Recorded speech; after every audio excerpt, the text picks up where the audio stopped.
ఏపీలో తెలంగాణకు రావాల్సిన చుక్క నీటిని కూడా వదిలిపెట్టొద్దు.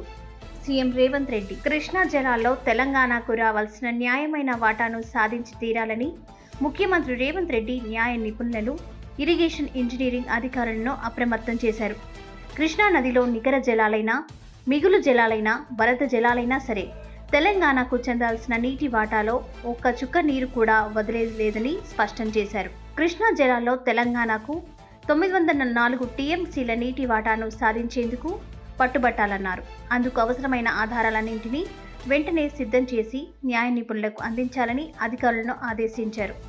ఈ నెల 23, 24, 25 తేదీల్లో ఢిల్లీలో కృష్ణా జలాల వివాద ట్రిబ్యునల్ విచారణలో తెలంగాణ తుది వాదనను వినిపించాల్సి ఉన్న నేపథ్యంలో తెలంగాణ ప్రయోజనాలను పరిరక్షించేందుకు రాష్ట్ర ప్రభుత్వం బలమైన వాదనలు వినిపించాలని ముఖ్యమంత్రి అధికారులను ఆదేశించారు.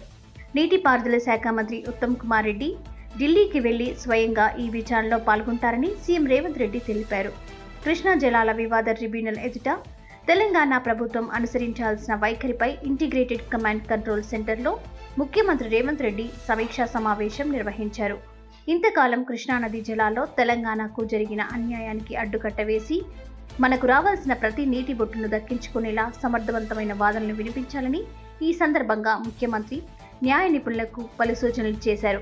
అందుకు అవసరమైన సాక్ష్యాధారాలని ట్రిబ్యునల్కు సమర్పించాలన్నారు. ఉమ్మడి రాష్ట్రం నుంచి ఇప్పటి వరకు కృష్ణానదిపై ఉన్న ప్రాజెక్టులు, నిర్మించతలపెట్టిన ప్రాజెక్టులు, అసంపూర్తిగా ఉన్న ప్రాజెక్టులు, నిర్లక్ష్యంగా వదిలేసిన ప్రాజెక్టుల వివరాలన్నీ ట్రిబ్యునల్ ముందు ఉంచాలని సీఎం చెప్పారు.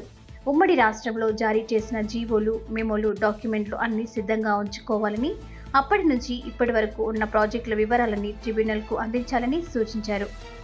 గత ప్రభుత్వం కృష్ణా జలాల్లో రావాల్సిన నీటి వాటాలను సాధించకపోగా ఆంధ్రప్రదేశ్కు 512 టీఎంసీలు నీటి కట్టబెట్టి 299 టీఎంసీల వాటాకు ఒప్పుకొని తెలంగాణకు తీరని అన్యాయం చేసిందని, గత ప్రభుత్వం 299 టీఎంసీల వాటాకు ఒప్పుకున్న విషయాన్ని ఇప్పుడు ఆంధ్రప్రదేశ్ ట్రిబ్యునల్ ముందుకు తెచ్చిందని న్యాయ నిపుణులు సీఎంకి వివరించారు. ఉమ్మడి రాష్ట్రంలో కృష్ణా జలాల వినియోగంలో తెలంగాణ ప్రయోజనాలను పట్టించుకోకపోవడంతో ఈ పరిస్థితి వచ్చిందని ముఖ్యమంత్రి అన్నారు. గత ప్రభుత్వం కృష్ణా జలాల్లో న్యాయపరంగా రావాల్సిన నీటి కోటా సాధించడంలో దారుణంగా విఫలమైందన్నారు. కృష్ణానదిపై తలపెట్టిన పాలమూరు, రంగారెడ్డి నుంచి డిండి వరకు ప్రాజెక్టులన్నింటినీ పెండింగ్లో పెట్టిందన్నారు. నీటి వాటాల విషయంలో తీరని అన్యాయం చేసిందన్నారు. దిగువ రాష్ట్రాల హక్కులతో పాటు నదీ వాటాల పంపిణీ న్యాయ సూత్రాల ప్రకారంగా కొత్తగా ఏర్పడ్డ తెలంగాణ రాష్ట్రానికి కృష్ణాలో 904 టీఎంసీల నీటి వాటా రావాల్సి ఉందని, అందుకు అనుగుణంగా వాదనలు సిద్ధం చేయాలని ముఖ్యమంత్రి స్పష్టం చేశారు. గత ప్రభుత్వం నిర్లక్ష్యంగా, ఉదాసీనంగా వ్యవహరించడంతో ఏపీ ప్రభుత్వం కృష్ణా జలాలను అక్రమంగా తరలించుకుపోయిందని, ఆ విషయాన్ని ట్రిబ్యునల్ ముందుకు తీసుకురావాలని సీఎం చెప్పారు. శ్రీశైలం రిజర్వాయర్ నిండకముందే పోతిరెడ్డిపాడు నుంచి రాయలసీమ లెఫ్ట్ ఇరిగేషన్ స్కీమ్ ద్వారా రోజుకు 10 టీఎంసీల నీటిని ఏపీ మళ్లిస్తుందని, ఇతర బేసిన్లకు తరలించకపోతుందని అన్నారు. ఎక్కడ పడితే అక్కడ కాల్వల సామర్థ్యం పెంచుకుపోవడంతో పట్టిసీమ, పులిచింతల, చింతలపాడు వరకు ఏపీ అక్రమంగా నీటిని తరలిస్తున్న అంశాలన్నీ ఆధారాలతో సహా ట్రిబ్యునల్కు నివేదించాలని, అందుకు సన్నద్ధంగా ఉండాలని ముఖ్యమంత్రి అధికారులను ఆదేశించారు. కృష్ణా నీటిని ఏపీ అక్రమంగా మళ్లించడంతో శ్రీశైలం, నాగార్జునసాగర్తో పాటు పులిచింతల వద్ద ఉన్న జల విద్యుత్ ప్రాజెక్టులు మూతపడే ప్రమాదం ముంచుకొచ్చిందన్నారు.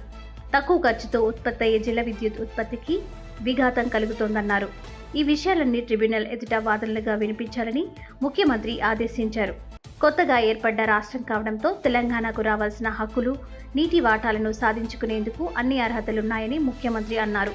సాగునీటి, తాగునీటి అవసరాలతో పాటు మెట్ట ప్రాంతం, కరువు ప్రాంతమైన ఉమ్మడి మహబూబ్ నగర్, రంగారెడ్డి, నల్గొండ జిల్లాలకు కృష్ణా జలాలు తప్ప గత్యంతరం లేదనే విషయాన్ని ట్రిబ్యునల్ దృష్టికి తీసుకెళ్లాలని చెప్పారు. ఇప్పటి వరకు తెలంగాణ ప్రాంతంలో తలపెట్టిన ప్రాజెక్టులు పూర్తి చేయకపోవడం వల్లనే కృష్ణా జలాశయాలను తెలంగాణ వినియోగించుకోలేకపోయిందని గుర్తు చేయాలన్నారు. తెలంగాణ తరఫున వాదనలు వినిపించేందుకు ఇదే సరైన అవకాశమని ముఖ్యమంత్రి అన్నారు. రాష్ట్ర ప్రయోజనాలను కాపాడుకోవడంతో పాటు కృష్ణా నదీ జలాల్లో రావాల్సిన వాటాలు భవిష్యత్తును దిశానిర్దేశం చేసే వాదనలు కావడంతో ఈ అవకాశాన్ని ఎట్టి పరిస్థితుల్లోనూ జారవిడుచుకోవద్దని ముఖ్యమంత్రి రేవంత్ రెడ్డి న్యాయ నిపుణులకు సూచించారు.